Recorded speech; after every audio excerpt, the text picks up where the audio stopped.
Going on YouTube? Michael with Lawn Dude here. It's been a long time, man. Long time since I've recorded any type of video.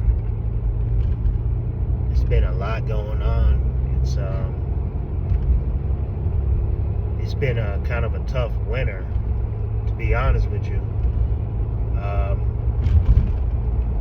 guess to be honest with you, I don't even know this video is gonna ever make it out onto YouTube, but it needs to. I say that because I know for me personally, me as a man, it's hard for me to actually come out and say it when I'm going through stress or feeling stressed out.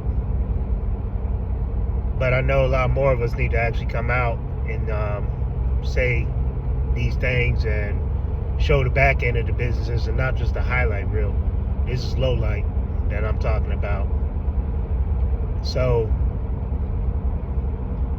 I'm not on any type of high horse. I'm gonna straight up say it, man. Just been kind of stressed out, especially throughout this winter. You know, it's another winter with barely any snow. I mean, it's Northern Virginia. I shouldn't expect too much, but it used to be you could expect at least zero tolerance. So you burn through your savings. You have the same amount of debt coming out, you know, especially for all the equipment loans, which I've touched on that in many different videos. This is the crappy thing about getting into the commercial world.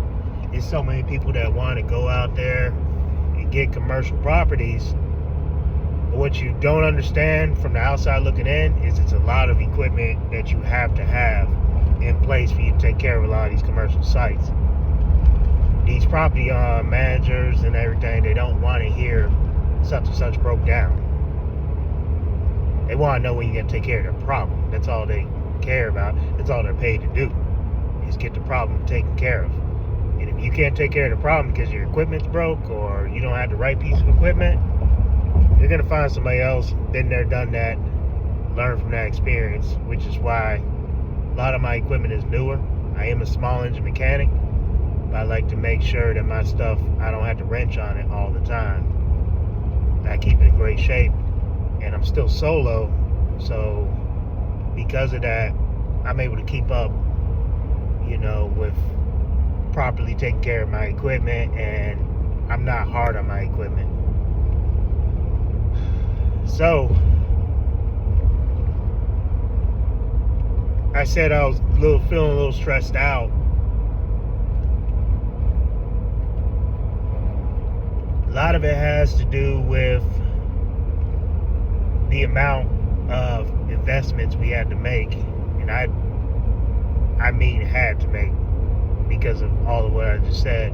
You just got to keep up a certain amount of income every month, and you know, feeling bad because you're the man of the house, you know, as a husband, as a father. It's my job to provide. That's how I look at it. You know what I mean? I have people that depend on me. So in the day, I'm always striving to be the best I can be at everything I do. And when I feel like I'm failing in that department, I become overwhelmed. And I've kind of been feeling that way, you know, throughout the winter, especially when stuff is slow and not really coming in. And then it's like, you go to file your taxes, and you know your bookkeeper send you what you made for the year, what your top line is. You know, they say top line is what is it? Top line is vanity, bottom line sanity. I think that's how it's said. I could be wrong on that, but that couldn't be any more true. Like, I'm looking at my top line, I'm like, I had a pretty decent year. You know what? I'm not gonna say what the number is, but it's the best number we've had since we've been in business, and I was solo last year. So it tells me we're doing something right. Then I look at the bottom line, I'm like, ouch. Exactly what I said. You know, then I started kind of getting down, and then down on myself. Then I looked again, and I'm sitting there like, you know what though? If my top line is this, what can I do to make the bottom line less? Now, because of the business that we incurred, geez, I can't even talk right now. It makes the most sense to increase the income more. Sounds simple, don't it? Now, we are blessed to be in a position where it's not really difficult to go out and get more jobs because we have a pretty good name out here. What's difficult is keeping me out my own way. And what I mean by that is,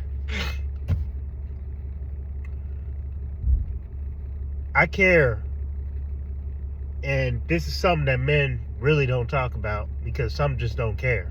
I do. I care about being a good husband. I care about being a good father. So the man that's going to be absentee and working 70 to 100 hours a week isn't the man I want to be. My son plays baseball. I want to be there for that. My wife has things she would like to do. I want to be able to do that, and for her to be able to do whatever she would like to do. My daughter plays soccer. I want to be there for all that. So it's just kind of like, heck, date nights with the wife more often, vacations with the family. I want to be able to do all that. So it's a balancing act because I got to increase income to be able to do a lot of that, and for us to be comfortable.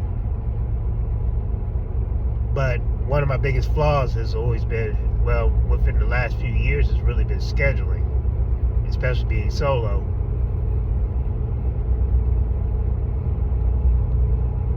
It's like I said, I get a lot of equipment because I'm able to do a lot of work in a small amount of hours.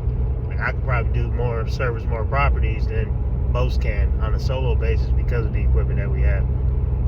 Like, I can go out and knock out a lot of these commercials in one day, a lot of these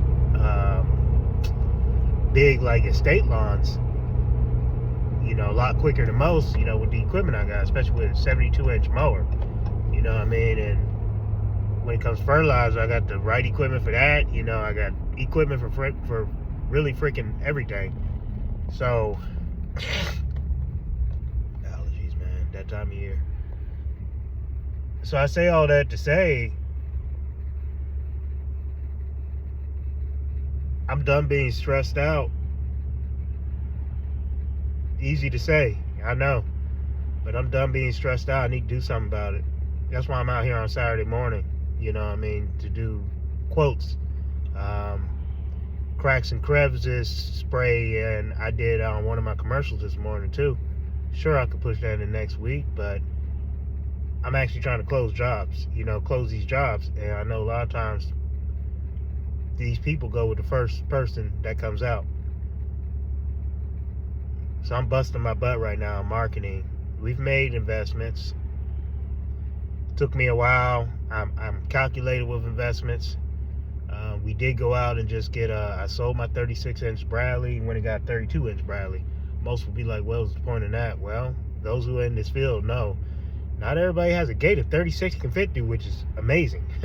So that 32 is about to increase my productivity that much more to where I can get in these back gates.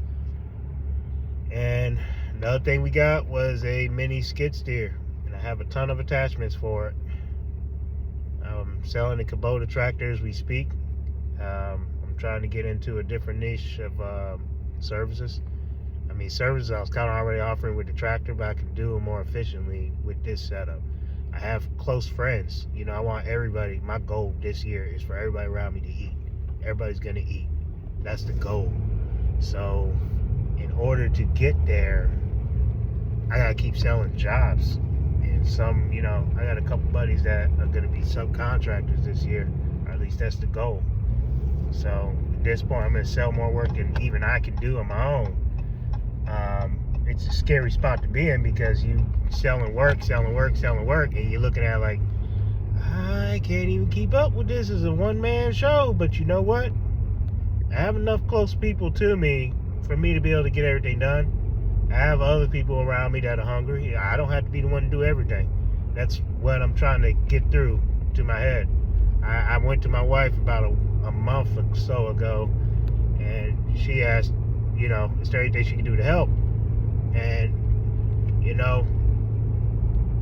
I said dispatching, probably marketing, help me with some sales. I gotta release the reins, so to speak, if I ever want this to be a business. That will help me with the stress, having that assistance, having that help, and I trust her, more than I would say, anyone else to do those roles, provide those roles. And I don't just want her to do these roles. I want to make that a paid position, because that's the other part business owners don't talk about. I'm one of those business owners who hasn't been paying themselves. Yeah, I gotta look at the camera when I say that. Haven't been paying myself because I've always looked at it as the business isn't in position, which is a stupid way to look at it, honestly, because it hurts you in the long run. So I'm trying to change all this stuff. I need to change it to where I'm paying myself. I definitely would like, my wife to have a paid position, and I need to bring in another person at some point in time.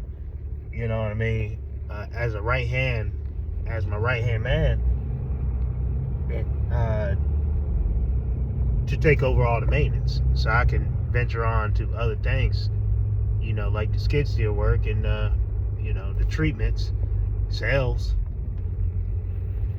I'd grow it that much more doing that. So these are things on my mind, and I say all that to say, it's okay to be stressed out. Just find somebody to talk to, especially somebody in the industry. That's where I'm at, trying to get better at voicing these things, because we all got to help each other out. All right, y'all, take it easy pulling up to this quote. And I gotta jet back and take my son to baseball trials today. That's what I'm saying. I'm just gonna have to figure out a way to do everything. And God wouldn't put me through more than I can handle. That is something that I had to learn. I had to really understand this winter. I had plenty of come to Jesus moments. Me being a believer, that is something I still need to do better at. It's just know that God has it under control, no matter how tough it gets. So everybody who's actually listening to this and going through the whole video, remember that. Take it easy. Peace.